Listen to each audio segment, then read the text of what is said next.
provide things to its citizens and not simply be servicing vast amounts of debt.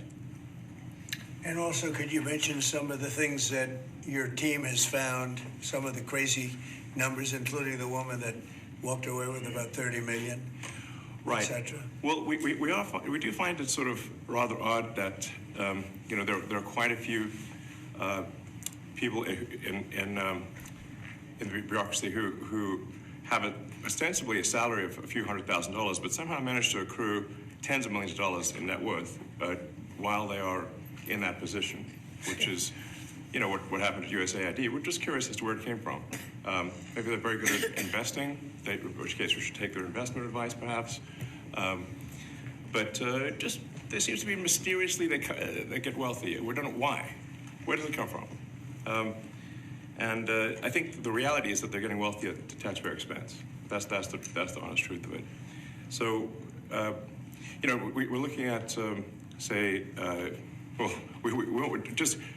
if you look at, say Treasury, for example, basic controls that should be in place, that are in place in any company, such as making sure that any given payment has a payment categorization code, that there is a comment field that describes the payment, and that if a payment is on the do not pay list, that you don't actually pay it. None of those things are true currently.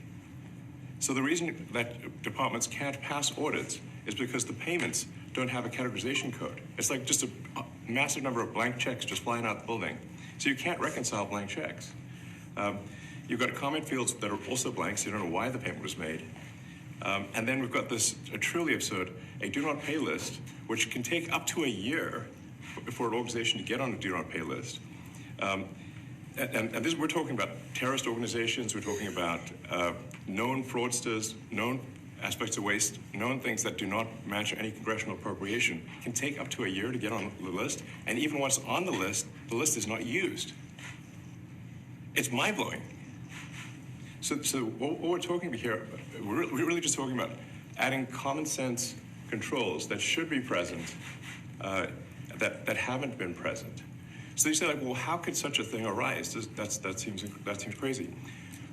When you understand that really everything is geared towards complaint minimization, so then you understand the motivations. So if people receive money, they don't complain, obviously.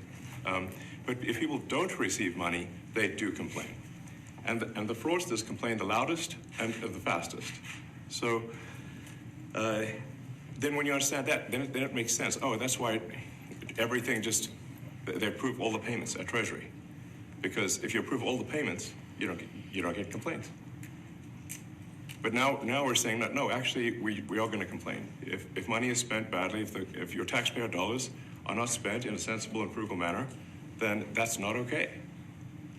Your tax dollars need to be spent wisely on things that matter to the people. I mean, these things, it's just common sense. It's not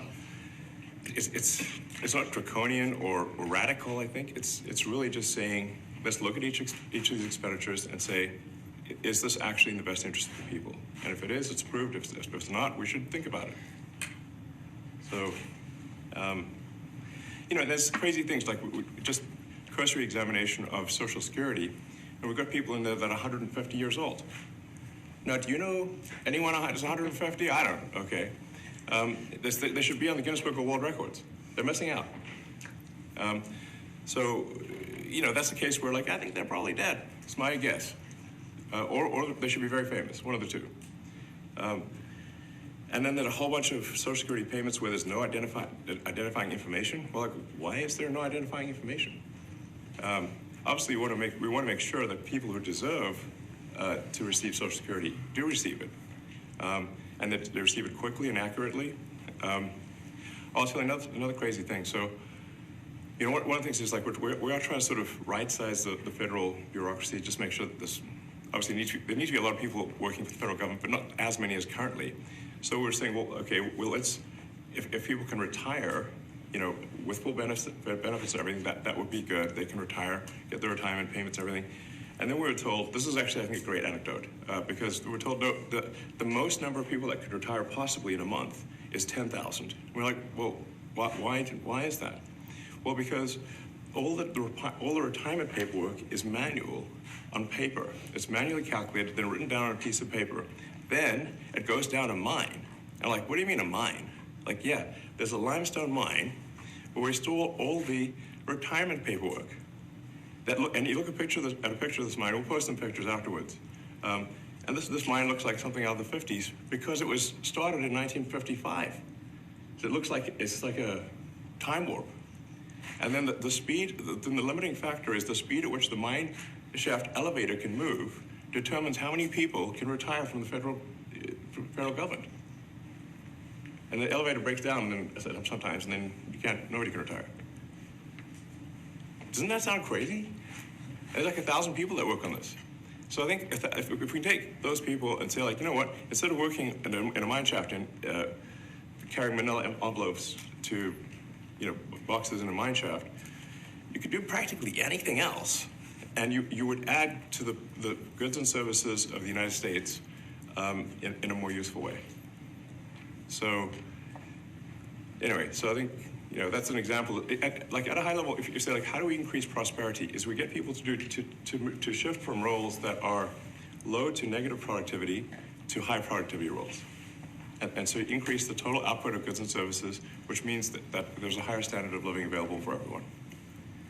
That's the actual goal. Everyone's very quiet, by the way. Are people normally this quiet? Your detractors, Mr. Musk. I have to what? Including a lot of Democrats. I have detractors? You do, sir. I don't believe it. Say that you're orchestrating a hostile takeover of government and doing it in a non-transparent way. What's your response to that criticism? Well, first of all, you couldn't ask for a stronger mandate from the public. The public voted. We have a majority of the public voting for President Trump. We won the House. We won the Senate. The people voted for major government reform.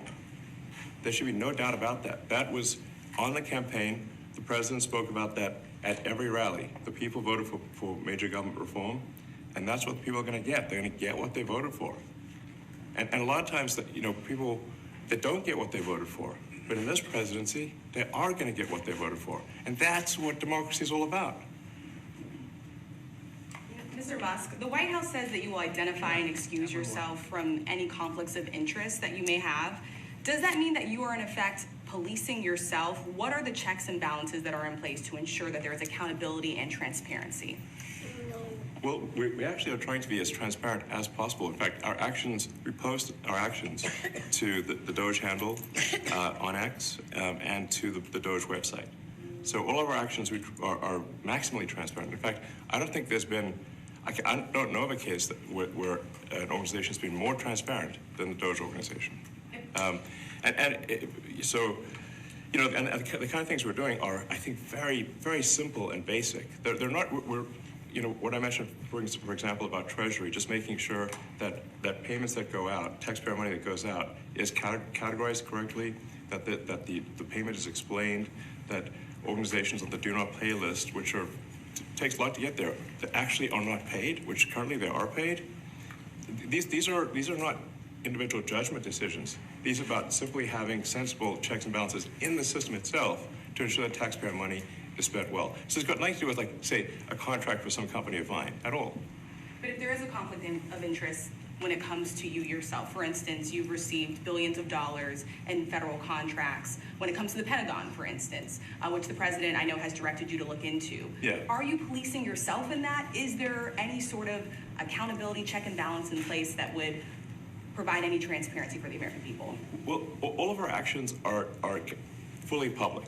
So if you see anything, you say, like, wait a second, hey, Elon, that seems like maybe that's, there's a conflict there. It's not like people are going to be shy about saying that. They'll say it immediately, Including you yourself. Yes. But transparency is what builds trust, not simply somebody asserting trust. So not somebody saying they're trustworthy, but transparency, so you can see everything that's going on. And then you can see, am I doing something that benefits one of my companies or not? It's totally obvious. And we thought that we would not let him do that segment or look in that area if we thought there was a lack of transparency or a conflict of interest. And We watch that also. He's a big businessman. He's a successful guy. That's why we want him doing this. We don't want an unsuccessful guy doing this. Now, one thing also that Elon hasn't really mentioned are the groups of people that are getting some of these payments. They're ridiculous. And we're talking about billions of dollars that we've already found. We found fraud and abuse.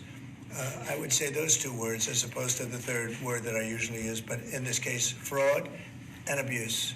It's abusive because most of these things are virtually made up, or certainly money shouldn't be sent to them. And you know what I'm talking about. It's crazy. So, but we're talking about tens of billions of dollars that we've already found. And now a judge who's an activist judge wants to try and stop us from doing this. Why? Why would they want to do that? I campaigned on this. I campaigned on the fact that I said government is corrupt. And it is very corrupt. It's very, very, it's also foolish. As an example, a man has a contract for 3 months and the contract ends, but they keep paying him for the next 20 years, because nobody ends a contract. You get a lot of that. You have a contract that's a 3-month contract. Now, normally, if you're in a small, in all fairness, it's the size of this thing is so big. Yeah. But if you have a contract and you're in a regular business, you end the contract in 3 months. It's a consultant. Here's a contract for 3 months, but it goes on for 20 years. And the guy doesn't say that he got money for 20 years. They don't say it. They just keep getting checks month after month, and you have various things like that, and even much worse than that, actually, much worse. And I guess you call that incompetence, maybe. Yeah. It could be corruption. It could be deals made on both sides, where the guy gets the money, he kicks. I think there's a lot of kickback here. I see a lot of kickback here. There's a lot of kickbacks. A tremendous kickback, because nobody could be so stupid to give out some of these contracts, so he has to get a kickback. So that's what I got elected for, that and borders and military and a lot of things, but this is a big part of it. And I hope that the court system is going to allow us to do what we have to do. We got elected to among other things, find all of this fraud, abuse, all of this horrible stuff going on. And we've already found billions of dollars, not like a little bit, billions, many billions of dollars. And when you get down to it, it's going to be probably close to $1 trillion. It could be close to $1 trillion that we're going to find. That will have quite an impact on the budget. And you'll go to a judge where they handpick a judge, and he has certain leanings. I'm not knocking anybody for that, but he has certain leanings. And he wants us to stop looking. How do you stop looking? I mean, we've already found it. We have a case in New York where a hotel has paid $59 million, $59 million because it's housing migrants, illegal migrants, all illegal, I believe. And they were being paid twice the normal room rate at 100% occupancy. Unbelievable. So it's a racket. Mr. Musk, can I ask you a question? You Well, said if I may sort of just going for the president's comments, at a high level, say, well, what are the two ingredients that are really necessary in order to cut the budget deficit in half from 2 trillion to 1 trillion? And it's really two things: competence and caring. And if you add competence and caring, you'll cut the budget deficit in half. And I fully expect to be scrutinized and get a daily proctology exam, basically. Might as well just camp out there. So it's not like I think I can get away with something. I'll be scrutinized nonstop. But with the support of the president, we can cut the budget deficit in half from 2 trillion to 1, and then with deregulation, because there's a lot of sort of regulations that don't ultimately serve the public good. We need to free the builders of America to build, and if we do that, that means I think we can get the economic growth to be maybe 3-4%, maybe 5% growth, and you cut the budget deficit by $1 trillion. Between now and next year, there is no inflation. There's no inflation in 26. And if the government is not borrowing as much, it means that interest costs decline. So the mortgage, their car payment, their credit card bills, anything, their student debt, the monthly payments drop. That's a fantastic scenario for the average American. I mean, imagine they're going down the grocery aisle and the prices from one year to the next are the same, and their their mortgage, all their debt payments dropped. How great is that for the average American? We had no That's what we're idea. We had no idea we were going to find this much, and it's open. It's not like complicated. It's not that simple stuff. complicated. It's It's like a lot of work, we yeah. can't believe it. A lot of work, a lot of smart people involved. Very, very smart people. But you're talking about anywhere maybe $500 billion. It's crazy the kind of numbers you're It is really talking crazy. about. You know, normally when you're looking at something, you'll find you're looking for 1 out of 100. Here, you're almost reversing it. You look for one that's good, Yeah. and you can look at the title, and you say, why are we doing this? Why are we doing that? And the public gets it. You know, the public gets it. You've seen the polls. The public is saying, why are we paying all this money? This for years, this has gone on. Mr. Musk, President you Trump, said the on- Senate Yeah, go ahead. Wait. Go